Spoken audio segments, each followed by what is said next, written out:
La pluie de décembre battait contre les fenêtres de la petite maison de plein pied sur Maple Street alors que Nathan Evans vérifiait sa montre pour la 3e fois en 10 minutes. Son service au service des urgences de County General aurait dû se terminer il y a 1 heure, mais un carambolage sur l'autoroute l'avait retenu. Maintenant, en arrivant chez lui à presque 20 heures, il pouvait voir les lumières de Noël qu'il avait accrochées le week-end dernier briller à travers l'averse, rendant la maison chaude et accueillante malgré la tempête. À l'intérieur, son fils de 6 ans, Jason, était allongé sur le sol du salon, poussant des petites voitures sur le parquet avec des effets sonores qui remplissaient la maison. Le garçon a levé les yeux quand Nathan est entré, son visage s'illuminant d'un sourire. « Papa, tu es rentré. » Maman a dit, « Tu as encore été bloqué à l'hôpital. » Nathan l'a soulevé, ignorant la protestation de son bas du dos. 12 ans dans l'armée en tant que médecin de combat, suivi de 5 ans en médecine d'urgence, avait laissé des traces. Désolé, mon grand. Gros accident sur l'autoroute. Tout le monde va bien maintenant, n'est-ce pas? Tu as sauvé des gens? Les yeux de Jason s'écarquillèrent avec cette adoration de héros particulière qui embarrassait et motivait simultanément Nathan. Toute l'équipe l'a fait. C'est comme ça que ça marche. Il a posé Jason et lui a ébouriffé ses cheveux foncés, remarquant à nouveau à quel point le garçon était pâle. Tu te sens bien? Tu as l'air fatigué. Je vais bien. J'ai juste un petit mal de tête.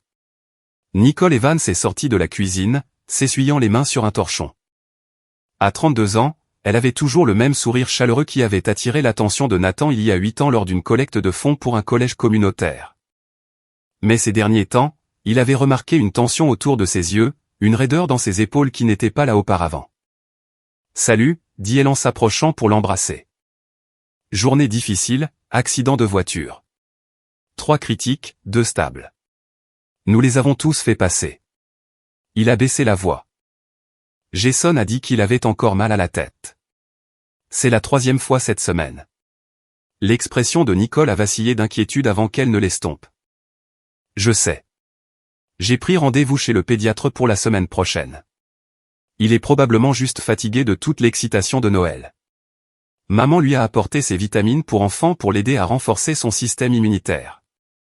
Nathan a senti sa mâchoire se serrer à la mention de Loretta Dodson. Sa belle-mère ne l'avait jamais approuvé. Elle l'avait clairement fait savoir dès le premier jour.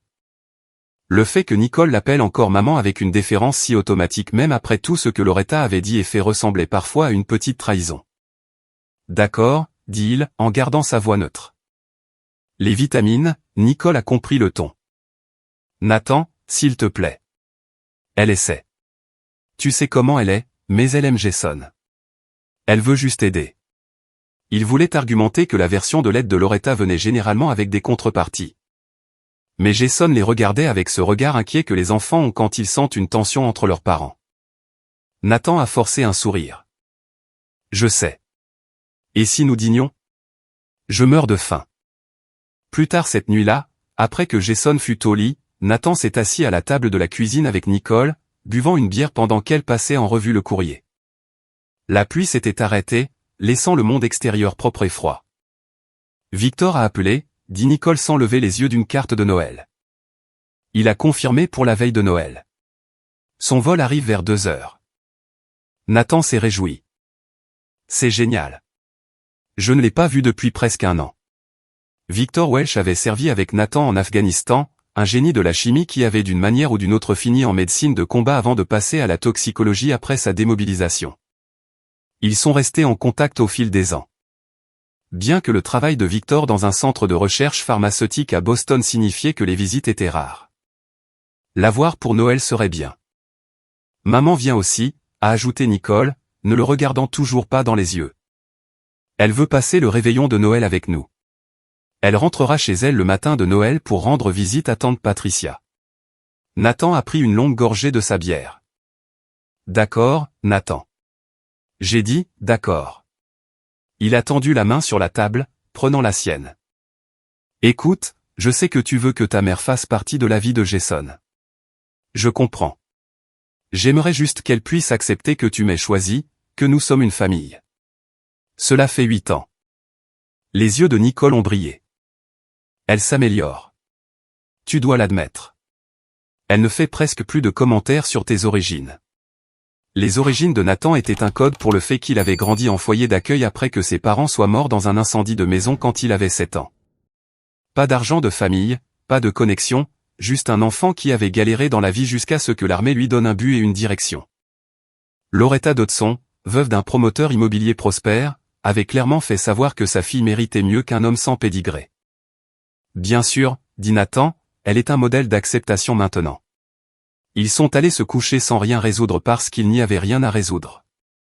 C'était leur réalité depuis le jour où Nathan avait demandé sa main dans le froid malgré l'opposition vocale de Loretta.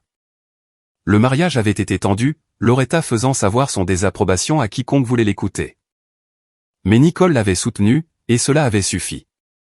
Allongé dans l'obscurité, Nathan a écouté la respiration de sa femme se régulariser alors qu'elle s'endormait. Son esprit ne voulait pas se calmer. Les maux de tête de Jason le dérangeaient plus qu'il ne l'avait laissé paraître. Le garçon était aussi plus fatigué ces derniers temps, s'endormant parfois après l'école alors qu'il avait l'habitude d'avoir une énergie débordante. Nathan l'avait remarqué au cours des 2 derniers mois. Un déclin progressif qui était suffisamment subtil pour passer inaperçu au jour le jour, mais évident quand il repensait à septembre. Il vérifierait la bouteille de vitamines de Jason demain. Voir ce que Loretta lui avait exactement donné. Probablement juste des compléments hors de prix d'un magasin d'aliments naturels, mais ça ne ferait pas de mal de vérifier. Mieux vaut prévenir que guérir, disait son ancien sergent instructeur. La pensée le tracassait alors qu'il s'endormait enfin. Le lendemain matin était un samedi et Nathan s'est réveillé pour trouver Jason déjà debout à regarder des dessins animés dans le salon. Il avait meilleure mine à la lumière du jour, plus de couleurs sur ses joues. Bien que quand Nathan lui a demandé comment il se sentait, le garçon a mentionné que sa tête lui faisait encore un peu mal. « Où sont ces vitamines que grand-mère t'a données ?» a demandé Nathan, en gardant un ton décontracté.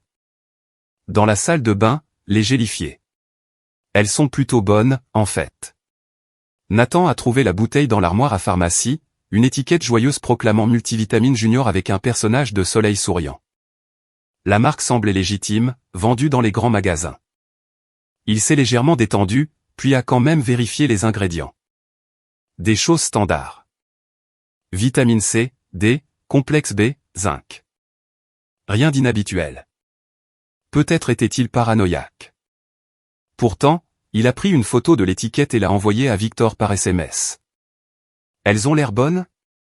Loretta les a données à Jason. La réponse est venue 20 minutes plus tard. Formule standard. Ça devrait aller. Pourquoi ? Qu'est-ce qui ne va pas ? Jason a eu des maux de tête, de la fatigue. Probablement rien. À mardi. Garde un œil dessus. Fais-moi savoir si ça empire. Nathan a passé la journée à préparer Noël avec Jason, à accrocher les dernières décorations, à faire des biscuits qui se sont avérés légèrement brûlés, mais comestibles. Nicole était au travail, effectuant un quart de week-end au cabinet comptable où elle avait été promue analyste principale l'année dernière. Loretta a appelé 2 fois, les 2 fois pour parler à Jason, les 2 fois gardant Nathan au téléphone pendant à peine 10 secondes avant d'exiger son petit-fils. Au moment où Nicole est rentrée à 18h, Nathan s'était mis dans un état d'irritation contrôlée. « Ta mère a appelé », dit-il peut-être plus sèchement que prévu. Nicole a soupiré, laissant tomber son sac à main sur le comptoir. Et elle agit comme si j'étais une babysitter. Elle doit me tolérer pour parler à Jason. 8 ans, Nicole. 8 ans de ça. Je sais que c'est dur, mais elle est seule maintenant. Papa est mort il y a 3 ans, et elle n'a personne d'autre. Jason est son seul petit-fils. Nathan a retenu la réponse que la solitude de Loretta n'était pas son problème, surtout quand elle s'était donné tant de mal pour qu'il se sente malvenu dans sa propre famille. Au lieu de cela, il a changé de sujet. Comment s'est passé le travail ? Ils ont passé la soirée dans la danse prudente qu'ils avaient perfectionnée, évitant le chant de mine de Loretta Dodson tout en maintenant l'apparence d'harmonie domestique. Jason semblait plus joyeux après le dîner, jouant avec ses Legos jusqu'à l'heure du coucher. Peut-être les maux de tête n'étaient-ils qu'une phase. Nathan pensait que les enfants traversaient des choses. Mais dimanche a apporté un autre mal de tête. Celui-ci était assez grave pour que Jason vomisse son petit déjeuner. L'inquiétude de Nathan a augmenté de plusieurs crans. Il a noté d'appeler le pédiatre dès lundi matin, rendez-vous ou pas. Lundi matin, Nathan faisait un double service pour remplacer un collègue en vacances. Alors, Nicole a emmené Jason à l'école. Le garçon semblait aller mieux à ce moment-là. Pas de mal de tête et il est sorti de la voiture avec son énergie habituelle. Nicole a envoyé des SMS à Nathan tout au long de la journée. Jason allait bien, mangeait bien au déjeuner, jouait avec des amis à la récréation. Quand Nathan est finalement rentré le mardi après-midi, épuisé par des urgences consécutives, il a trouvé Nicole dans un état d'excitation contenue. Victor a atterri, a-t-elle dit, je vais le chercher dans 1 heure. Maman arrive vers 18 h avec le dîner. Elle veut t'aider à cuisiner pour le réveillon de Noël demain. L'épuisement de Nathan le rendait moins diplomate que d'habitude. Super. Toute une soirée avec Loretta. S'il te plaît, a dit Nicole, et il y avait une véritable supplication dans sa voix. S'il te plaît, et c'est juste pour Jason, pour moi. C'est Noël. Il a cédé comme il le faisait toujours quand elle le regardait comme ça. D'accord, je serai gentil. Victor Welch est arrivé dans une voiture de location à 16h30. Un homme grand et mince avec des tempes grisonnantes et des yeux perçants qui ne manquaient rien. Il avait pris quelques kilos depuis l'armée, mais il se déplaçait toujours avec l'économie de mouvement qui le désignait comme un ancien militaire. Nathan l'a rencontré sur l'allée. Et ils se sont étreints avec l'affection naturelle des hommes qui avaient combattu ensemble. Tu as l'air vieux, dit Victor en souriant. Tu as l'air gros, Nathan a riposté. Marié à mon laboratoire ces jours-ci. Tu sais comment c'est. Victor a sorti son sac du coffre. Comment va la famille? Bien. Jason est excité de voir l'oncle Victor. Nicole est à l'intérieur. Mais nous avons une représentation spéciale ce soir. Ma belle-mère vient dîner. L'expression de Victor a changé en une compréhension sympathique. L'infâme Loretta Dodson. J'ai entendu les histoires. Attends de la rencontrer. Les histoires ne lui rendent pas justice. À l'intérieur, Jason s'est jeté sur Victor avec un cri de joie. Les deux s'étaient déjà rencontrés quand Jason avait 3 ans, et Victor avait conquis le garçon avec des tours de magie et des blagues nulles. Ils sont tombés dans un badinage facile pendant que Nathan aidait Nicole à préparer la chambre d'amis. Il a l'air bien, a dit Nicole doucement pendant qu'il changeait les draps. Un peu fatigué peut-être, mais bien. J'appelle quand même le pédiatre demain, a dit Nathan. Ces maux de tête m'inquiètent. Je sais. Moi aussi. Loretta Dodson est arrivée à 18h15 dans sa Mercedes argentée, une femme grande et élégante d'une 50aine d'années avec des cheveux blonds parfaitement coiffés, et une garde-robe qui coûtait probablement plus cher que le camion de Nathan. Elle est entrée avec des sacs de course et un air de propriété, embrassant Jason avec effusion tout en ignorant à peine Nathan. Nicole, ma chérie, tu as l'air épuisée, dit Loretta, réussissant à faire passer ça pour une accusation. Tu te reposes suffisamment? Je m'inquiète de te voir travailler si dur. Je vais bien, maman. Tu te souviens que j'ai mentionné Victor Welch, l'ami de Nathan du service. Le sourire de Loretta n'a pas atteint ses yeux quand elle a serré la main de Victor. Bien sûr, Nicole m'a dit que vous étiez une sorte de scientifique. Toxicologue, dit Victor agréablement. Je travaille dans la recherche pharmaceutique. C'est fascinant. Le ton de Loretta suggérait tout le contraire. Elle s'est tournée vers Jason. Et comment va mon garçon préféré? Grand-mère t'a apporté quelque chose de spécial. Elle a sorti un sac de son sac à main. Et les yeux de Jason se sont illuminés. Des biscuits faits maison juste pour toi. Et j'ai apporté tes vitamines. Tu les as prises tous les jours comme je t'ai dit? Oui, grand-mère.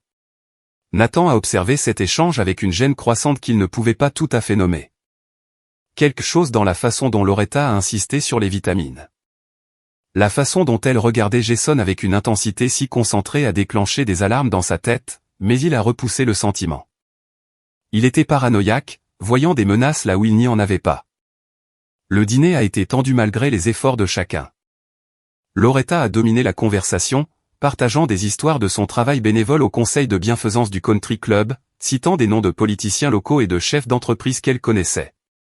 Elle a posé à Victor des questions polies sur son travail, mais n'était clairement pas intéressée par les réponses.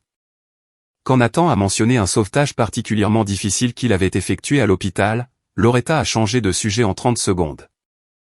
Au moment du dessert, Nathan était prêt à ce que la soirée se termine. Mais Loretta s'est attardée, insistant pour aider à la vaisselle, posant des questions à Nicole sur les plans du jour de Noël, faisant de petites conversations qui ressemblaient à un marquage territorial. Il était presque 21h quand elle est finalement partie, embrassant Jason en lui disant de bien dormir, mon chéri, et de prendre ta vitamine avant de dormir. Après son départ, la maison a semblé expirer. Victor a aidé Nathan à nettoyer la cuisine pendant que Nicole couchait Jason. Elle est exactement comme annoncé, dit Victor, en raclant des assiettes. Désolé, mec. On s'y habitue la plupart du temps. Nathan a chargé le lave-vaisselle avec plus de force que nécessaire. Nicole espère toujours qu'elle va changer, sauf moi. Je ne le vois pas arriver. Elle semble très investie dans Jason. Oui, la seule bonne chose que j'ai jamais faite, apparemment. Lui donner un petit enfant. Ils ont fini de nettoyer dans un silence complice. Plus tard, assis sur la véranda avec des bières malgré le froid, Victor a évoqué les vitamines. Ces gélifiés que Loretta a mentionnés, les mêmes que tu m'as envoyés en photo. Oui, pourquoi ça m'a juste frappé comme bizarre la façon dont elle les a soulignés comme si elle vérifiait? Probablement rien.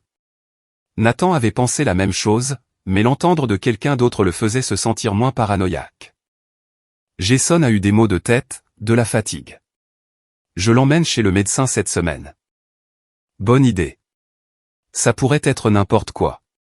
Douleur de croissance, stress, même juste le changement de routine avec l'école. Victor a fait une pause, mais garde un œil dessus. Fais confiance à ton instinct. L'instinct de Nathan l'avait maintenu en vie à Kandahar et avait sauvé d'innombrables patients aux urgences. En ce moment, il lui disait que quelque chose n'allait pas. Il ne pouvait tout simplement pas le déterminer. Le réveillon de Noël est arrivé, lumineux et froid. Le genre de journée d'hiver cristalline qui rendait tout comme une carte postale. Nathan s'est réveillé tôt, incapable de se débarrasser du sentiment de malaise qui s'était installé en lui. Il a trouvé Jason dans le salon, déjà éveillé, regardant les cadeaux sous le sapin avec l'intensité concentrée que seul un enfant de 6 ans, la veille de Noël, pouvait rassembler. « Bonjour, mon grand. Comment tu te sens ?» « Bien », Jason a rebondi. « C'est déjà Noël ?»« Presque. »« Tu as bien dormi ?»« Oui, mais je suis fatigué. »« Je peux prendre une des vitamines de grand-mère ?» Elle a dit qu'elle me donnait de l'énergie. Quelque chose de froid a parcouru la colonne vertébrale de Nathan. Quand grand-mère a dit ça?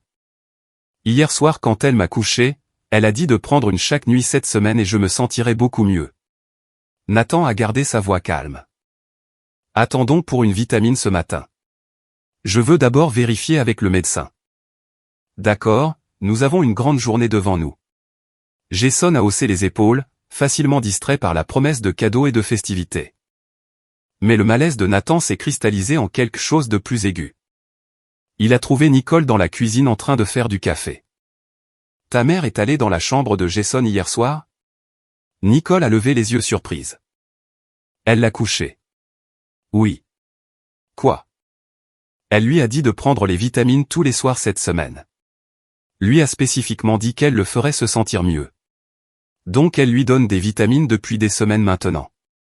Quel est le problème? Nathan a eu du mal à articuler le malaise qu'il ressentait. Je ne sais pas. Quelque chose ne va pas. Pourquoi insisterait-elle là-dessus comme ça? Pourquoi tous les soirs cette semaine spécifiquement? L'expression de Nicole est passée de confuse à défensive. Parce qu'elle se soucie de son petit-fils, Nathan. Parce qu'elle veut qu'il soit en bonne santé. Pourquoi dois-tu toujours faire passer ses actions pour des choses sinistres? Je ne le suis pas. Oui, tu le es. Tu ne lui laisses jamais une chance. Elle fait un effort, apporte des vitamines pour aider Jason, et tu te transformes en une sorte de conspiration. La voix de Nicole a monté. C'est ma mère, Nathan. La seule parent qu'il me reste. Tu ne peux pas simplement accepter qu'elle essaie? Ils se sont regardés de l'autre côté de l'îlot de cuisine. Des années de griefs accumulés planant dans l'air entre eux. Finalement, Nathan a reculé. Tu as raison. Je suis désolé. Je suis probablement juste fatigué. Mais il n'y croyait pas. Et d'après le regard dans les yeux de Nicole, elle non plus. La journée a continué dans un tourbillon d'activités. Victor les a rejoints pour un grand petit déjeuner. Puis ils sont tous allés au centre communautaire pour le déjeuner annuel du réveillon de Noël, une tradition que la famille de Nicole maintenait depuis des années. Loretta a tenu la cour parmi les autres bénévoles, présentant Jason avec une fierté évidente tout en ignorant à peine la présence de Nathan. De retour à la maison à 3 heures, ils ont commencé les préparatifs du dîner.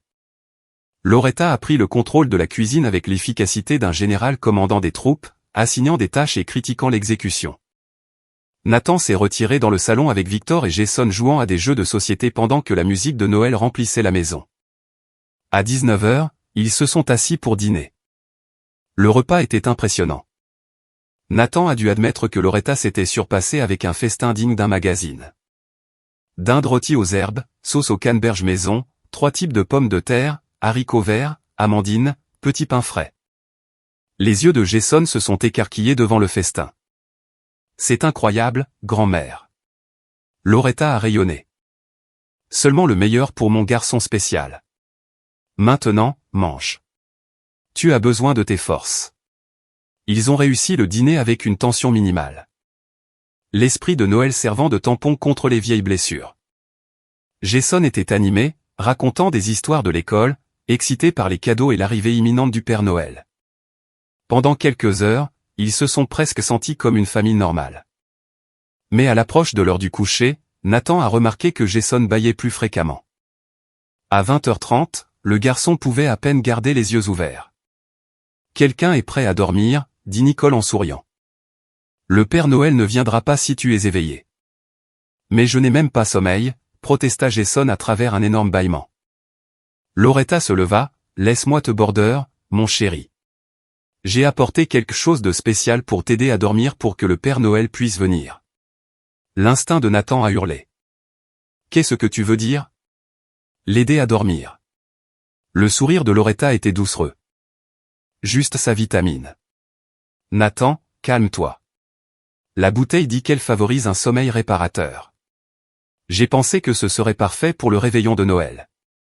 Elle a sorti une gomme de la bouteille dans son sac à main, la tendant à Jason. Tiens, chérie, prends ça avant de dormir. Ça t'aidera à faire de beaux rêves. Victor, qui avait débarrassé les plats, s'est soudain immobilisé. Je peux voir cette bouteille ? Tout le monde s'est tourné pour le regarder. Le sourire de Loretta s'est figé. Je suis désolé, la bouteille de vitamine. J'aimerais la voir. La voix de Victor était agréable mais ferme et Nathan a reconnu le ton de leur jour alarmé.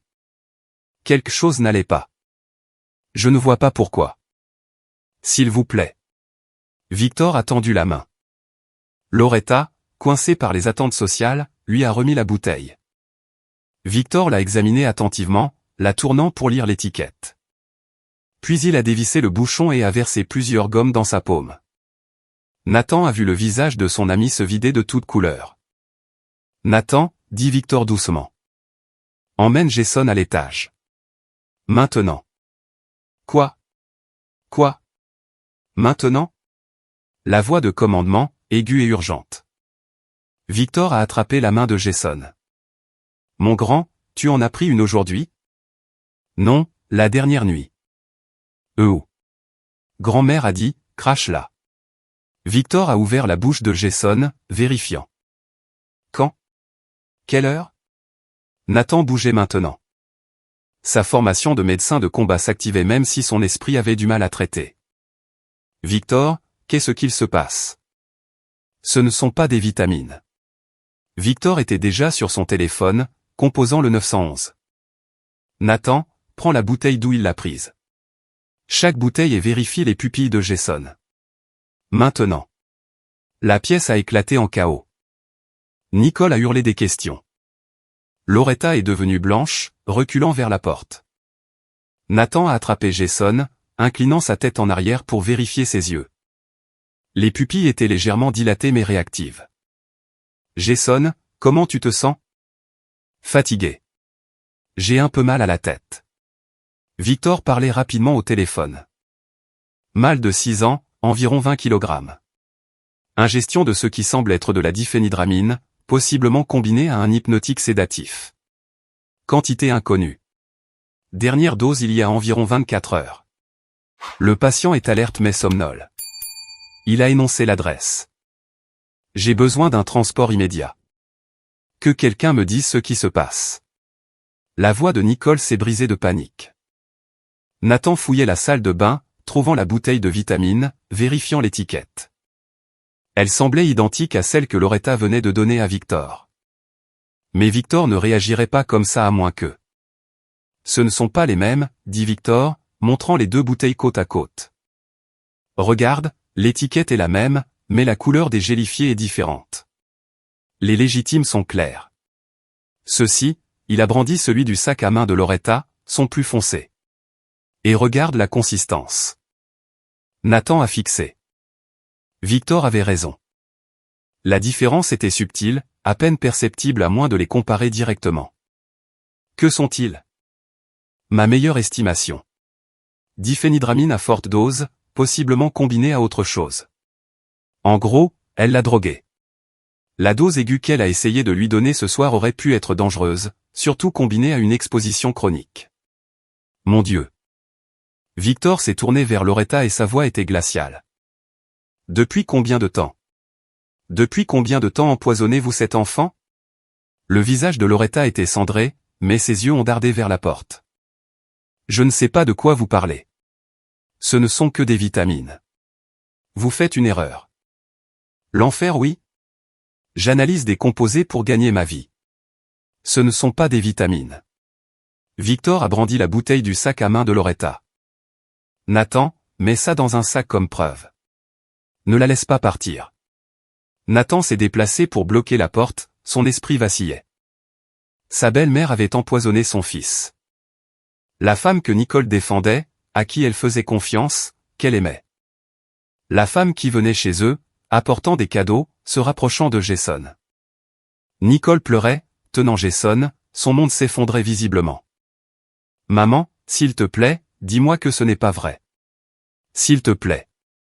Loretta a redressé son dos et pendant un instant Nathan a vu quelque chose de froid et de calculateur dans ses yeux. C'était parti, remplacé par une dignité blessée. Je suis faussement accusé. Ce sont des vitamines que j'ai achetées au magasin d'aliments naturels. S'il y a quelque chose qui ne va pas avec elles, c'est la faute du fabricant, pas la mienne. Je ne ferai jamais de mal à mon petit-fils. Jamais. Des sirènes ont déchiré la nuit, se rapprochant. Jason a commencé à pleurer, effrayé par la panique et les cris des adultes. Nathan l'a ramassé, parlant doucement. Ça va, mon grand. Tu vas bien. L'ambulance vient juste te vérifier. S'assurer que tu vas bien. Les ambulanciers sont arrivés en quelques minutes. Nathan connaissait l'un d'eux de l'hôpital, Steve Bullock, un solide médecin qui a écouté attentivement Victor expliquer la situation. Ils ont pris les signes vitaux de Jason, ont posé une intraveineuse, l'ont chargé dans l'ambulance. Je l'accompagne, dit Nathan. Moi aussi, sanglota Nicole. Je suivrai dans ma voiture, dit Victor. J'apporte les 2 bouteilles et j'appelle la police. Madame Dodson, je vous suggère fortement de rester ici et de coopérer avec les autorités. Loretta se dirigeait déjà vers sa Mercedes. J'appelle mon avocat. C'est de la diffamation. Vous allez tous le regretter. À l'hôpital, ils ont conduit Jason aux urgences pédiatriques. Les collègues de Nathan l'ont reconnu, ont travaillé plus vite. Ils ont prélevé du sang, fait des tests, poussé des fluides. Jason était effrayé mais stable. Ses signes vitaux étaient bons. L'exposition aiguë avait été prise à temps.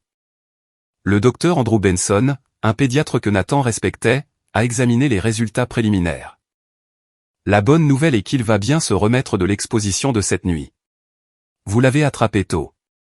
Il a fait une pause, son expression grave. La mauvaise nouvelle est que ses analyses de sang montrent des marqueurs compatibles avec un empoisonnement chronique, des enzymes hépatiques élevées, des schémas métaboliques inhabituels. Depuis combien de temps prend-il ces vitamines? Nicole, pâle et tremblante, a répondu dans un murmure. 2 mois, peut-être un peu plus. Ma mère les a apportés en octobre. Elle a dit qu'elle l'aiderait avec son système immunitaire avant la saison de la grippe. Et les symptômes ont commencé quand? À peu près à la même époque, dit Nathan, les pièces s'emboîtant avec une horrible clarté. Maux de tête, fatigue, nausées occasionnelles. Nous pensions que c'était le stress de l'école. Le docteur Benson a hoché la tête sombrement. Nous allons faire un dépistage toxicologique complet. Vérifier les lésions organiques. J'ai déjà appelé les services de protection de l'enfance et la police. C'est une affaire criminelle. 2 policiers en uniforme sont arrivés dans l'heure pour prendre les déclarations. Victor avait emballé les bouteilles, maintenu la chaîne de possession comme le scientifique méticuleux qu'il était. Les preuves étaient solides. Une bouteille contenait des vitamines pour enfants légitimes. L'autre contenait quelque chose d'entièrement différent. Quelque chose conçu pour imiter les vitamines mais délivrer une charge très différente.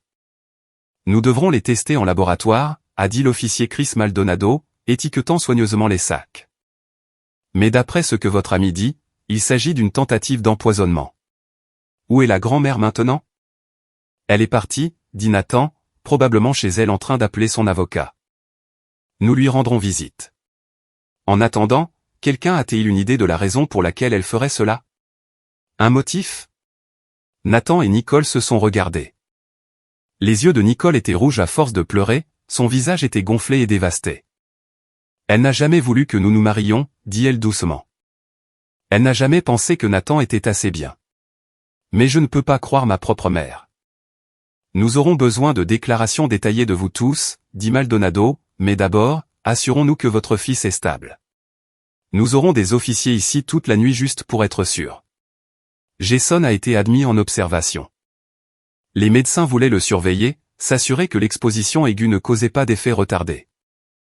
Nathan s'est assis à son chevet pendant que Nicole s'était recroquevillée sur la chaise, alternant entre pleurer et regarder fixement le mur. Victor a tiré Nathan à part vers minuit. J'ai réfléchi à ça. Le niveau de planification impliqué, les fausses bouteilles, le long calendrier. Ce n'était pas impulsif. Elle planifie ça depuis des mois. Mais pourquoi? Nathan se sentait engourdi, épuisé. Quel était le but final? C'est ce que nous devons comprendre. Parce que les gens n'empoisonnent pas les enfants sans raison. Et je n'achète pas l'idée qu'elle essayait juste de le rendre malade par dépit. Il y a quelque chose de plus grand ici. Ils étaient sur le point de découvrir à quel point c'était plus grand. Le lendemain matin, jour de Noël, semblait surréaliste. Jason était éveillé et alerte, demandant son petit déjeuner et se demandant pourquoi il était à l'hôpital au lieu d'ouvrir des cadeaux à la maison. Ils avaient réussi à apporter quelques cadeaux de la maison, essayant de maintenir une certaine normalité pour un enfant de 6 ans qui ne comprenait pas pourquoi les vitamines de grand-mère avaient fait si peur à tout le monde.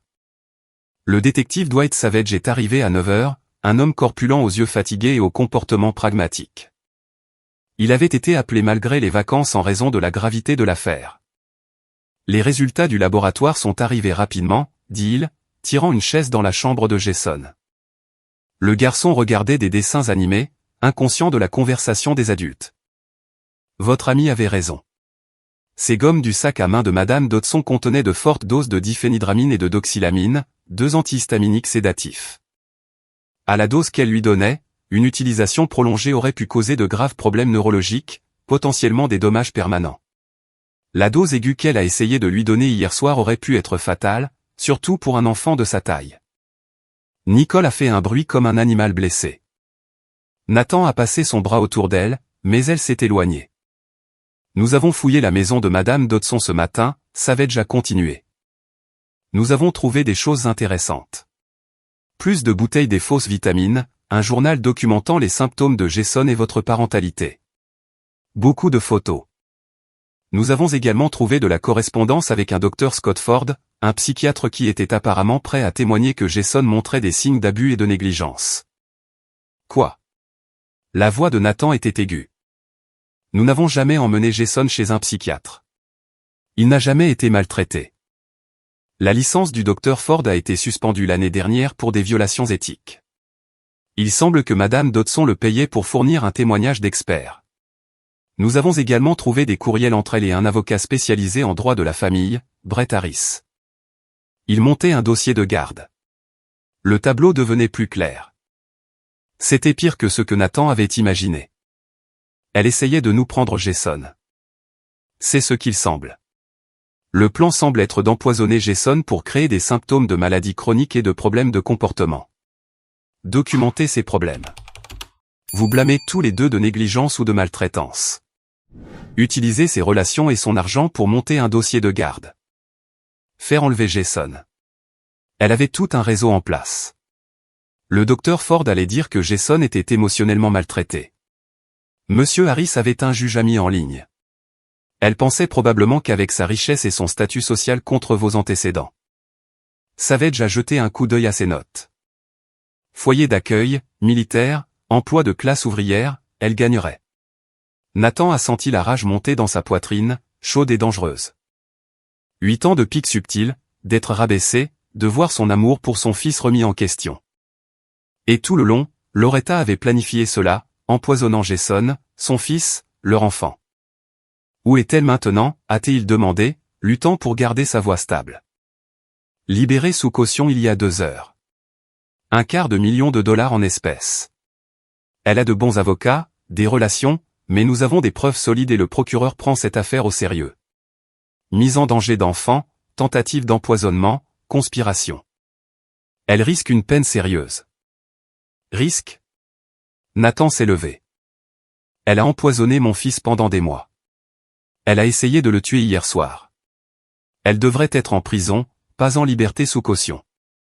Je comprends votre colère, monsieur Evans, mais le système doit suivre son cours.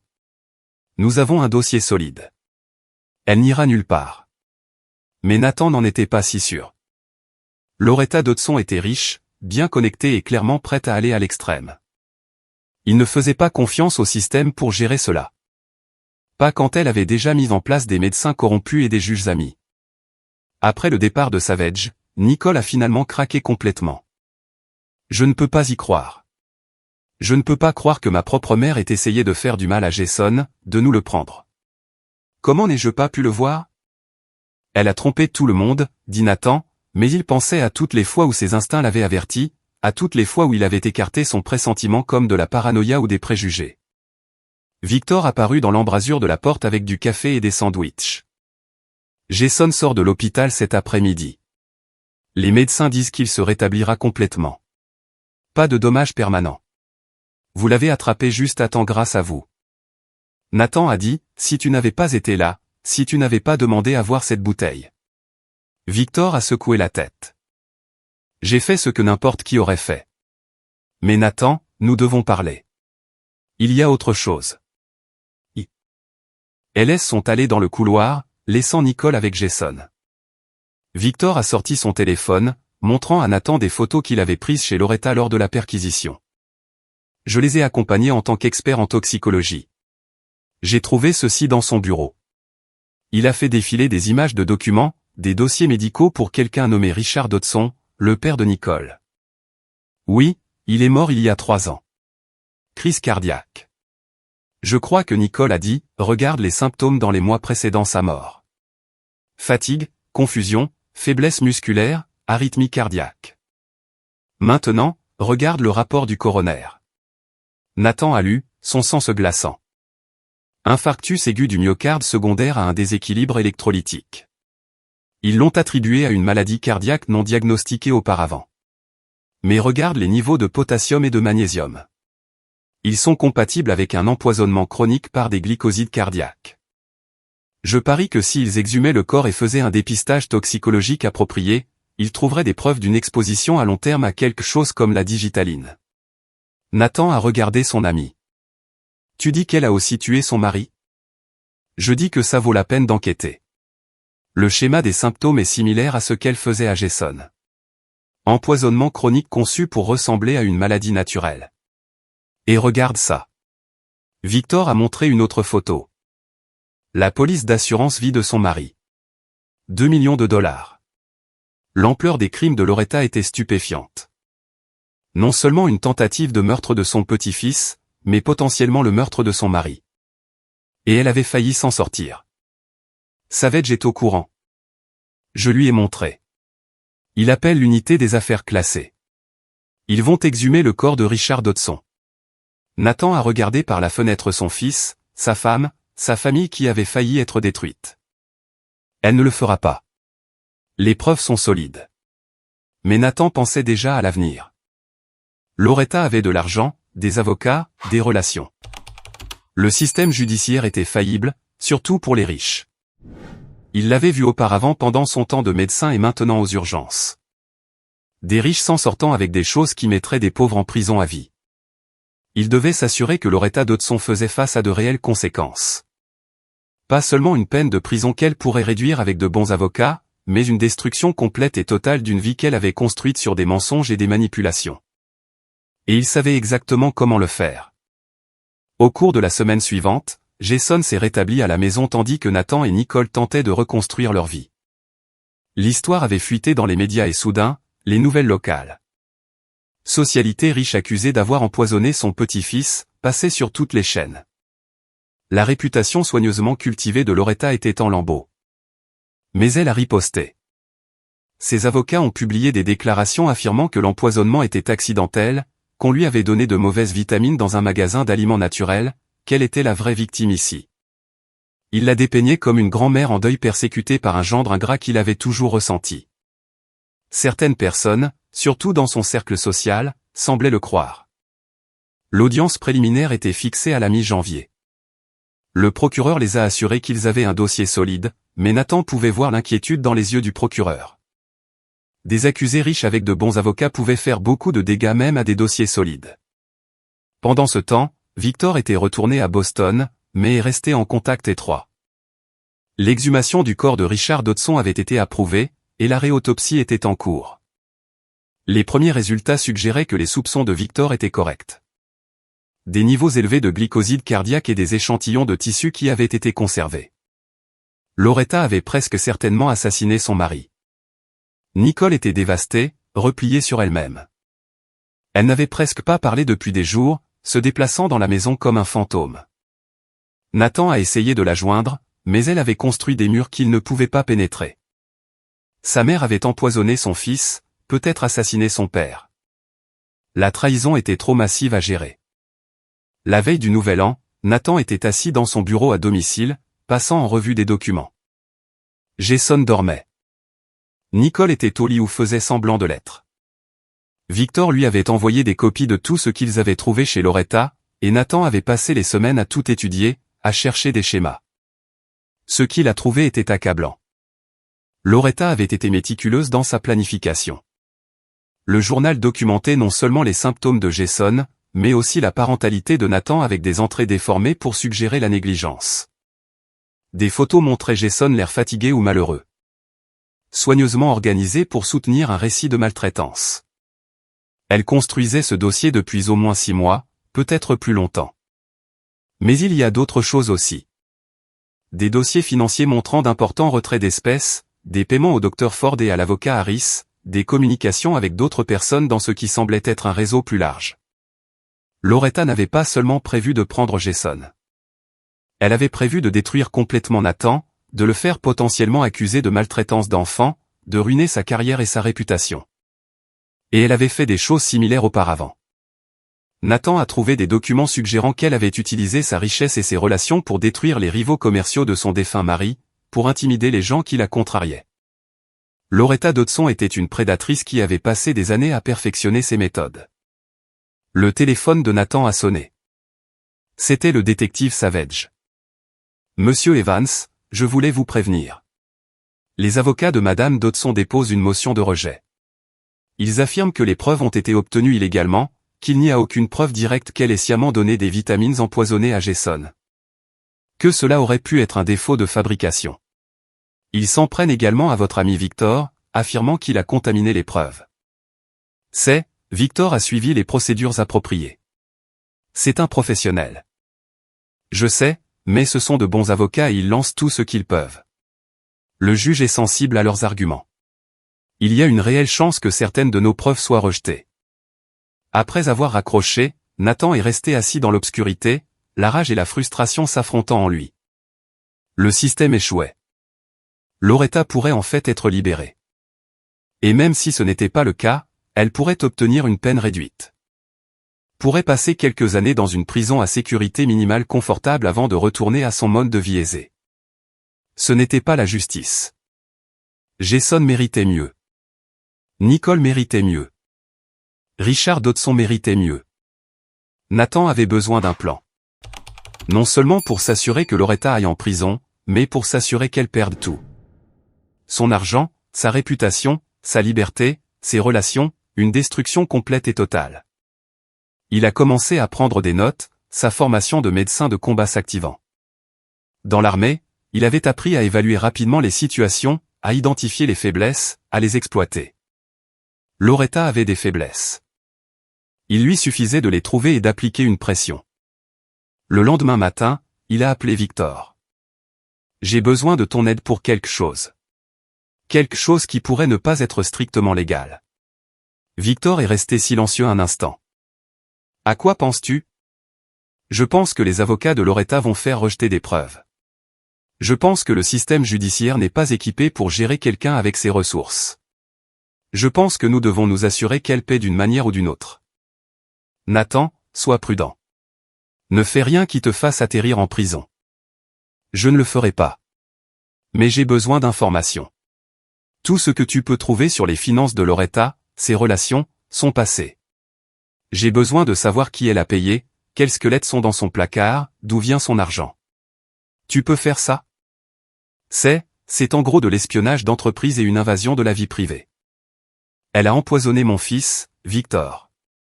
Elle a assassiné son mari. Elle a essayé de détruire ma famille. Je ne vais pas rester les bras croisés et espérer que le système fonctionne. Je vais m'assurer qu'elle brûle. Une autre longue pause, puis, d'accord, donne-moi une semaine. Nathan a passé cette semaine à être le père et le mari parfait. Il a emmené Jason à des rendez-vous de suivi, qui ont tous confirmé un rétablissement complet. Il a essayé de se connecter avec Nicole, qui a lentement commencé à sortir de sa coquille de choc. Il est allé travailler, a sauvé des vies, a agi normalement. Mais chaque nuit, il planifiait. Victor a réussi. Le 7 janvier, il a appelé Nathan avec un fichier d'informations dont l'étendue était stupéfiante. Les finances de Loretta étaient complexes, cachées derrière des couches de trust et de société. Mais Victor les avait démêlées. La fortune de la famille Dodson provenait du développement immobilier. Mais Richard Dodson avait été plus qu'un homme d'affaires légitime. Il avait des liens avec des personnalités du crime organisé, avait été impliqué dans des systèmes de blanchiment d'argent, avait détruit des communautés avec des pratiques de développement prédatrices, et Loretta avait été là avec lui, une partenaire égale dans la corruption. Après sa mort, elle avait repris l'empire commercial, poursuivant les mêmes pratiques. Elle avait soudoyé des fonctionnaires, détruit des concurrents, ruiné des vies, tout en maintenant sa façade de matrone respectable faisant du bénévolat. Il y a plus, dit Victor, j'ai trouvé des preuves qu'elle faisait du chantage à des gens, des politiciens, des chefs d'entreprise, même quelques fonctionnaires de la loi. C'est comme ça qu'elle a tant de relations. Elle a des informations compromettantes sur tout le monde. Où sont les preuves ? Fichiers cryptés sur son ordinateur, plus des documents physiques dans un coffre-fort. J'ai les numéros de compte et les informations bancaires, mais je ne peux pas accéder au contenu réel sans enfreindre environ 15 lois différentes. Nathan a souri d'un air sombre. Pour moi, tout. Je m'en occupe. L'audience préliminaire était fixée au 15 janvier. Nathan avait 10 jours pour exécuter son plan. Il a commencé par les médias, utilisant les informations des recherches de Victor. Il a divulgué anonymement des documents à des journalistes d'investigation montrant les liens de Loretta avec des personnalités du crime organisé, son implication dans le blanchiment d'argent, son historique de destruction de rivaux commerciaux. Les articles ont commencé à apparaître en quelques jours, chacun plus dommageable que le précédent. Le sombre passé de la matrone mondaine révélé. L'empire criminel de la famille Dodson exposé. L'accusé de l'affaire d'empoisonnement liée à des figures de la mafia. Les avocats de Loretta ont essayé de contrôler le récit, mais il y avait trop de preuves, trop de sources.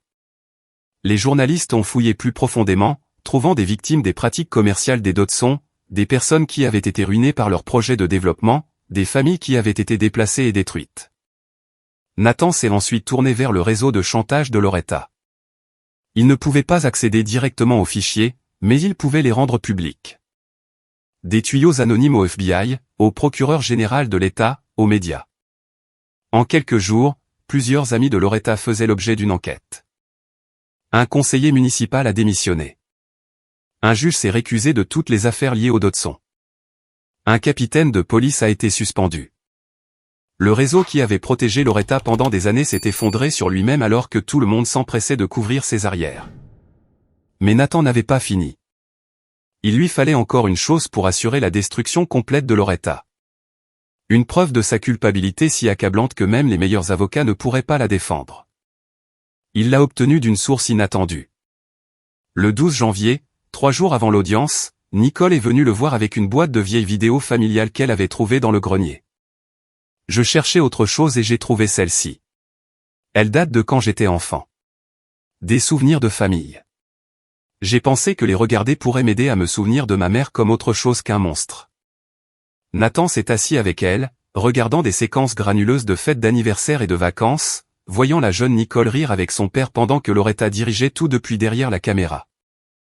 C'était douloureux à regarder sachant ce que Loretta avait fait à cette famille. Puis il a vu quelque chose qui l'a fait s'arrêter. Retourne à cette dernière vidéo. C'était Noël, peut-être il y a 20 ans. Nicole avait environ 12 ans. Richard était en bonne santé et vibrant. Le cadrage était tremblant. Quelqu'un d'autre filmait.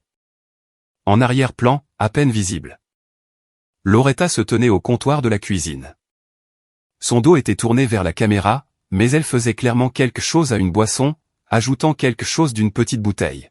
« Que fait-elle » murmura Nicole. Nathan a rejoué au ralenti. Loretta mélangeant quelque chose dans le café de Richard, puis se tournant avec un sourire, le lui apportant. Richard le buvant, la remerciant d'un baiser. « Avez-vous d'autres de ces vidéos ? Des dernières années avant sa mort ? » Ils ont passé des heures de séquence et c'était là, encore et encore, Loretta préparant de la nourriture et des boissons pour Richard quand elle pensait que personne ne regardait. Petits ajouts de bouteilles, mesure prudente. Dans une vidéo de 6 mois avant la mort de Richard, on pouvait la voir écraser des pilules dans son dîner. Elle a documenté son propre crime, n'imaginant jamais que quelqu'un regarderait d'aussi près. « Oh mon Dieu » dit Nicole, son visage pâle. Elle l'a vraiment tué. Elle a tué mon père. Nathan a copié les vidéos, les a fait améliorer par Victor, a isolé les sections pertinentes, puis il les a envoyées au détective Savage, au procureur et à l'unité des affaires classées enquêtant sur la mort de Richard. L'audience préliminaire n'a jamais eu lieu. Le 14 janvier, le procureur a déposé des accusations supplémentaires contre Loretta Dodson. Meurtre au premier degré de Richard Dodson basé sur les preuves vidéo et les résultats de la réautopsie. La tentative d'empoisonnement de Jason a été requalifiée en tentative de meurtre et le FBI a déposé des accusations fédérales liées au blanchiment d'argent et à la corruption. Loretta a été de nouveau arrêtée et cette fois il n'y a pas eu de caution. Elle était considérée comme un risque de fuite et un danger pour autrui. Ses biens ont été gelés, en attendant l'enquête sur leurs origines criminelles. Ses avocats se sont retirés, ne voulant pas être associés à une affaire aussi toxique. Elle était seule, sans le sou et risquait la prison à vie. Nathan a regardé les nouvelles depuis son salon. Jason jouant sur le sol. Nicole blottie à ses côtés. La puissante Loretta Dodson, reine de la société et monstre secret, était conduite au tribunal dans une combinaison orange, ses cheveux parfaits en désordre, son visage pâle et tiré. « Est-ce mal que je ne ressente rien » murmura Nicole. « C'est ma mère, et je ne ressens rien d'autre que du soulagement qu'elle soit enfermée. »« Ce n'est pas mal, » dit Nathan. « Elle a essayé de tuer notre fils. Elle a assassiné ton père. Tu as le droit de ressentir ce que tu veux. » Comment as-tu fait ? Nicole a levé les yeux vers lui. Comment as-tu obtenu toutes ces preuves ? L'exposition médiatique, l'enquête sur ses finances. Nathan aurait pu mentir, mais Nicole méritait la vérité. Victor et moi avons fouillé son passé, trouvé des choses, nous sommes assurés que les bonnes personnes les voient. Je n'allais pas laisser le système nous faire défaut. Nicole est restée silencieuse un long moment. Merci d'avoir protégé notre famille, de vous être assuré qu'elle ne pouvait plus faire de mal à personne. Le procès a eu lieu en mars. Avec les preuves vidéo, la preuve médico-légale de l'empoisonnement et le témoignage de multiples victimes des crimes de Loretta, le résultat n'a jamais fait de doute. Le jury a délibéré pendant moins de 3 heures. Coupable de tous les chefs d'accusation. Loretta Dodson a été condamnée à la prison à vie sans possibilité de libération conditionnelle pour le meurtre de Richard Dodson, à des peines consécutives supplémentaires pour la tentative de meurtre de Jason, pour complot, pour blanchiment d'argent, pour corruption. Elle mourrait en prison. Au moment de la condamnation, elle a finalement craqué, criant au juge qu'elle avait été piégée, que Nathan l'avait détruite, que rien de tout cela n'était juste. La façade était complètement tombée, révélant le monstre en dessous. Nathan s'est assis dans la galerie avec Nicole et Jason, regardant la justice être rendue. Cela semblait mérité, non seulement parce que les preuves étaient accablantes, mais parce qu'il s'était battu pour cela, s'était assuré que Loretta ne pouvait pas utiliser sa richesse et ses relations pour échapper aux conséquences. Ensuite, devant le tribunal, les journalistes les ont assaillis. Nathan a fait une brève déclaration. Justice a été rendue. Notre famille peut commencer à guérir. J'espère que cela envoie un message que personne, aussi riche ou connecté soit-il, n'est au-dessus de la loi. Victor, regardant de côté, a croisé le regard de Nathan et a hoché la tête. Il l'avait fait, non seulement par le système, mais en s'assurant que le système avait tout ce dont il avait besoin pour fonctionner correctement. Le printemps est arrivé à Maple Street avec ses arbres en fleurs et son temps plus doux.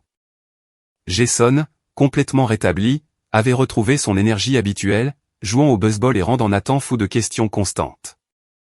Nicole avait commencé une thérapie, travaillant à travers le traumatisme de la trahison de sa mère. Mais elle était plus forte chaque jour. Un samedi après-midi d'avril, Nathan se tenait dans le jardin, regardant Jason jouer, Victor à ses côtés. Son ami était venu pour le week-end. La première vraie visite depuis Noël. « Comment vas-tu » a demandé Victor. « Bien. Vraiment bien, en fait. » Nicole guérit. Jason ne se souvient même pas beaucoup de cette nuit. Dieu merci. Et nous allons de l'avant. Aucun regret sur la façon dont nous avons géré les choses. Nathan a considéré qu'ils avaient enfreint des lois, envahi la vie privée, manipulé les médias. Ça n'avait pas été propre ou selon les règles. Mais Loretta avait été arrêtée complètement et définitivement. Personne d'autre ne serait blessé par elle. Aucun regret. Elle a fait ses choix. Nous nous sommes assurés qu'elle paie pour eux. Et l'argent ? La succession d'Hudson. La plupart des biens de Loretta ont été saisis par le gouvernement. Restitution pour ses crimes. Mais il y avait eu des fonds légitimes, y compris l'assurance vie de la mort de Richard qui était allée à Nicole en tant qu'unique héritière. Nicole avait tout donné à des organisations qui aidaient les victimes de violences domestiques et de maltraitance infantile. De l'argent sale, elle avait dit, je n'en veux pas. Maintenant, Nathan et Nicole parlaient de déménager, de recommencer ailleurs sans le poids de l'héritage de Loretta. Jason était assez jeune pour s'adapter. Il pourrait construire une nouvelle vie libérée de l'ombre du nom d'Hudson. Nous allons bien nous en sortir, dit Nathan. Mieux que bien. Tout cela me montre de quoi je suis capable, de quoi nous sommes capables en tant que famille. Nous avons survécu à un monstre et nous en sommes sortis plus forts. Victor a souri. Tu as toujours été un sacré têtu. Loretta s'est trompée de famille à embêter. Oui, elle l'a fait. Plus tard ce soir-là, après le départ de Victor et que Jason fut au lit, Nathan s'est assis avec Nicole sur la véranda. L'air printanier était frais et doux, et pour la première fois depuis des mois, Nicole semblait vraiment en paix. J'ai réfléchi, dit-elle, à mon père, à la vie qu'il a eue avec elle. Il devait savoir à un certain niveau qu'elle était dangereuse, mais il est resté. Peut-être à cause de moi, peut-être parce qu'il avait peur, et elle l'a tué pour ça. Tu ne peux pas te blâmer pour ça. Je ne le fais pas. Plus maintenant. Mais ça me fait réaliser à quel point nous sommes chanceux. Chanceux que Victor ait été là. Chanceux que tu aies fait confiance à tes instincts. Chanceux que nous ayons emmené Jason à l'hôpital à temps. Quelques doses de plus et elle ne pouvait pas finir la phrase. Nathan la serra contre lui. Mais nous l'avons emmené là-bas. Il va bien. Et Loretta ne fera plus jamais de mal à personne grâce à toi. Tu t'en es assuré. Nous nous en sommes assurés. Toi, moi, Victor. Nous avons protégé notre famille. Nicole l'a embrassé. Et à ce moment-là, Nathan a su qu'ils iraient bien. Les cicatrices s'estomperaient. Les souvenirs perdraient leurs arêtes vives. Ils se reconstruiraient plus forts et plus unis que jamais. À l'intérieur de la maison, Jason a appelé pour de l'eau. Nathan est allé vers lui, montant les escaliers jusqu'à la chambre de son fils, regardant le garçon qui avait failli leur être enlevé. Jason a souri d'un air endormi, a pris l'eau, a serré son père fort dans ses bras. « Je t'aime, papa. Je t'aime aussi, mon grand. Dors bien. » En redescendant, Nathan est passé devant les photos sur le mur. Sa famille, sa vie, tout ce qui comptait. Loretta avait essayé de tout détruire, avait failli réussir. Mais elle l'avait sous-estimé ce qu'un père ferait pour protéger un enfant. C'était son erreur fatale. Nathan a rejoint Nicole sur le porche et ils se sont assis ensemble en silence confortable, regardant les étoiles apparaître au-dessus de leur quartier. Demain apporterait de nouveaux défis, de nouvelles joies, de nouveaux moments à construire. Mais ce soir, ils pouvaient se reposer en sachant que le cauchemar était terminé.